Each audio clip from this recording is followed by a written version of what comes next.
There are thousands of habits keeping you and your friends poor. Here's a list of the 10 most common. Number 1 on this list of 10 habits keeping you poor is lack of financial education. Sounds obvious, but when I graduated from high school a few years ago, our high school didn't even offer a personal finance class, which is frankly kind of insane. To be fair, I was never the type to really pay attention in high school because I always thought most subjects were extremely boring and taught by teachers who most of the time had very little enthusiasm or general interest in the classes that they were actually teaching. And I know this isn't the case everywhere, but man, I thought school was boring.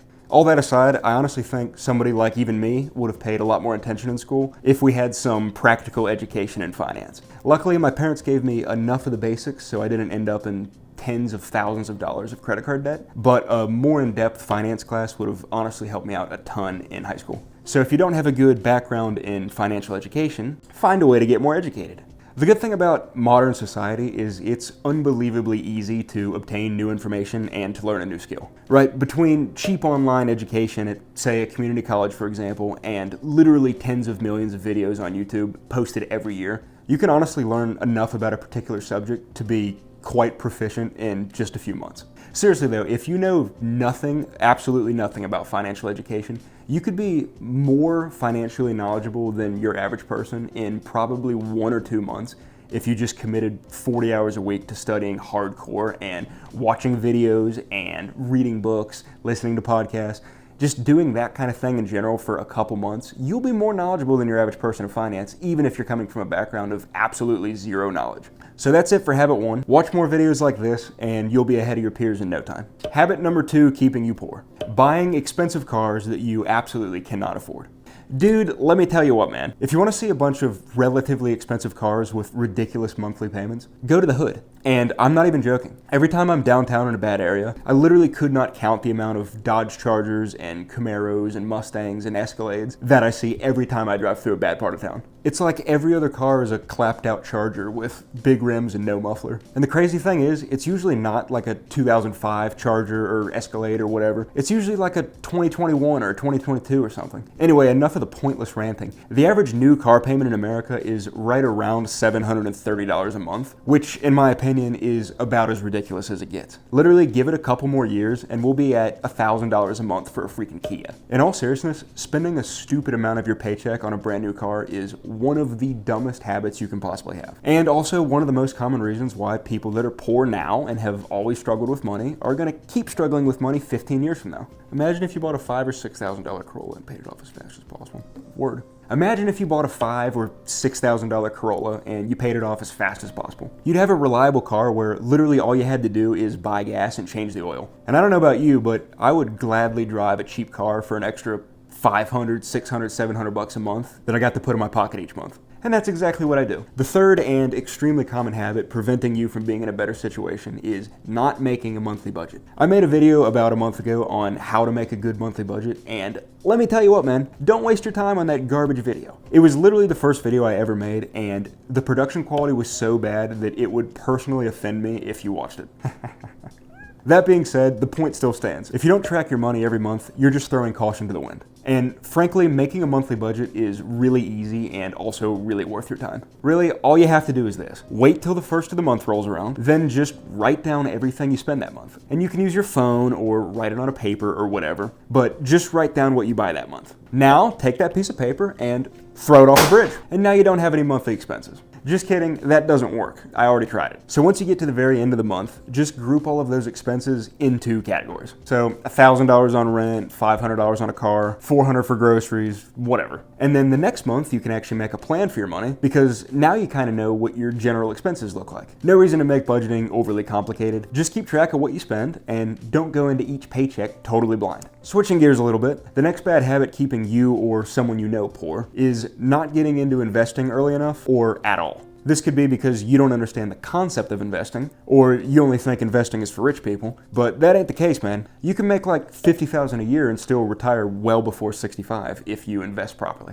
It's difficult in the sense that investing takes a lot of sustained commitment, but it's really simple in that if you just contribute the max to your 401k for 20 or 30 years, you'll literally have millions of dollars by the time you retire. And again, that'll be before the age of 65. I'll put some sort of graphic up on the screen, but here's generally what it would look like if you started investing at age 20 and you maxed out a 401k for 30 years. So at the end of this process, you would only be 50 years old. Mental math. So to get back on track here, there's really no reason to be afraid of investing. So if you don't understand how to invest, watch a couple videos on the real basic fundamentals. But I'll give you the cliff notes in the meantime. If you're a regular employee in the United States, sign up for a 401k through your job. 401ks are just investment accounts that grow over time, and a certain amount of money that you decide on will get automatically deposited into your 401k each time you get a new paycheck. The intention is to let your money grow over time so you have a big nest egg to use when it comes to retirement. And there's obviously other complexities to the 401k and other investments in general, but for now, if you don't invest at all, watch a couple videos on the fundamentals of investing and invest in the subscribe button. So the next one is somewhat in line with not making a budget, and that's not setting financial goals. So similar to not tracking your money, not having good financial goals in mind is kind of like walking in circles without ever picking a direction to walk in, right? If you don't have any purpose for your money, there's really no benefit to saving more money and making more money if you're just gonna spend it all as soon as you get it. So maybe make 2 or 3 goals. Doesn't really matter what they are, but here's a few ideas just to get you started. Holy crap, I'm not even looking at the camera. Maybe goal number 1 could be that you want to save up a healthy emergency fund. Maybe you decide that you can save about $500 a month and you want about a $5,000 emergency fund. So then your goal could be to save up an emergency fund in about 10 months, right? Pretty easy. Or maybe you want to buy a house and you're saving about $1,000 a month. Let's say you need to save up $25,000 more than what you already have. Your goal could be to buy a house in the next 2 years. So it doesn't really matter what your specific goals are, but you get the point. If you have some sort of purpose for your money, that purpose should help guide your daily decisions. So ideally, you shouldn't really have to think too hard on a day-to-day basis on whether you should buy a certain item or not. For example, I really want to buy myself a new truck, but I also want to buy a house in the next couple years, so I'm not going to buy a new truck. I have a weird feeling like I didn't hit record. Next on the list is living beyond your means. Similar to spending too much of your paycheck on cars, this is really just the broader version of that. Most people spend way too much money in general. We have some of the wealthiest poor people in the world in our country, and a lot of people that are either at or even slightly underneath the poverty line are still buying stuff that they really shouldn't buy. And I'm not saying not to buy anything at all, but a little bit of delayed gratification could probably go a long way here. If you stop going out to eat and buying alcohol every month, you could probably save a couple extra $100 every single month. So the good news is living beyond your means is a relatively simple fix. And I'm not saying it's easy, but you could probably come up with 3 or 4, maybe even 5 or 10 things that you tend to buy every month that you really probably shouldn't be buying. Next bad habit on the list is one that we should all probably take a bit more seriously, and that's bad health habits. So obviously getting hammered all the time and pigging out on Papa John's pizza is probably not going to be good for your wallet short term. No explanation really needed there, but long-term health issues are not cheap, dude. As us Americans know, healthcare is really freaking expensive. Just a quick trip to the ER that you spend 30 minutes getting seen can be thousands of dollars out of your pocket. And a lot of people just can't afford that. Not to mention, but if you stay in pretty good health and you avoid a lot of the bad habits like drinking and smoking, you'll literally save tens, if not hundreds of thousands of dollars over a lifetime. The average alcoholic can have around a $15,000 higher medical bill per year than that of a non-drinker. And obviously not everyone that drinks is going to become an alcoholic, and I understand that, but think how nice it would be to have an extra $15,000 a year when you're older. I'll take health and money over beer and poverty any day. On a side note, smokers spend almost $4,000 a year on average on cigarettes every year. And that's the equivalent to like 300 Squishmallows per year.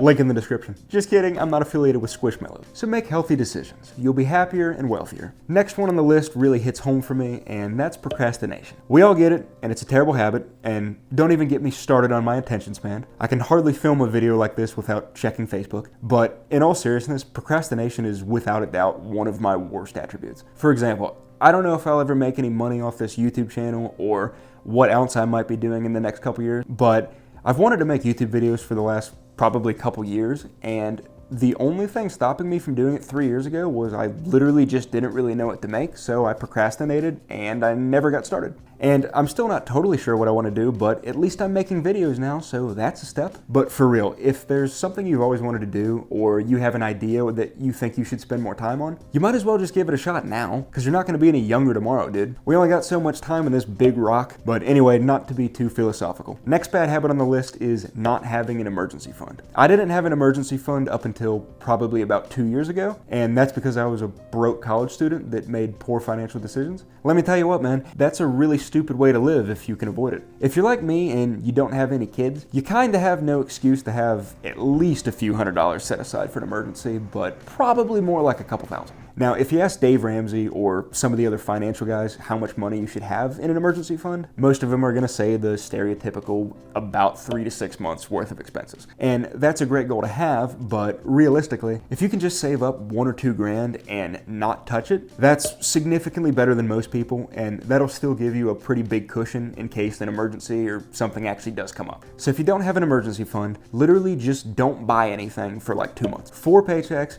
don't buy anything stupid, and you'll have your emergency fund finished. Last on the list of bad habits is a dependency on debt. Generally speaking, unless it's a mortgage or student loans, if you have to borrow money to buy that thing, you probably can't afford it and you probably shouldn't be buying it. And I know there's situations where interest rates are low and it makes more sense to borrow money and invest the rest somewhere else, but most people aren't really in that situation. For the average guy off the street, before you buy something, you should arguably at least be able to pay cash for it. Whether you choose to do so or not is completely up to you, but if you want to buy a $15,000 car, I would try to have at least a $15,000 net worth. For example, I have a 2019 Subaru that I bought for about 17 grand 2 years ago, and I didn't pay the car off right away because I didn't want to lose 17 grand that I could have otherwise put somewhere else, but I could have bought the car outright if I wanted to. So if you have a lot of credit card debt or if you owe somebody a bunch of money, try to get to the root of the problem first before you make it any worse. When I was in college, I had a buddy who had just saved up an emergency fund, and then he went and got himself a credit card and then immediately bought a brand new Trail Boss Silverado.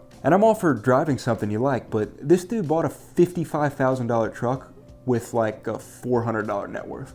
That's dumb as hell, man. So don't be that guy. Don't use debt to buy a bunch of crap you can't afford. Your mother will be very disappointed. In all seriousness, almost every poor person that I know are either very hardworking people that desperately need a better paying job and probably a little bit of tough love in the sense that they're probably spending money on stuff that they really shouldn't be spending money on. Or the other type of poor person is the type that's living with their parents and making a pretty decent income and basically just pretending to be poor. Maybe they make like 5 grand a month and have little to no expenses, but they tell their friends, "I'm so poor I can't hardly afford to buy gas." Ha ha ha. These are poverty Karens. Right, this video is not about how to make a ton of money and how to be a crypto billionaire. If you want to make $1 billion, this is not the right video.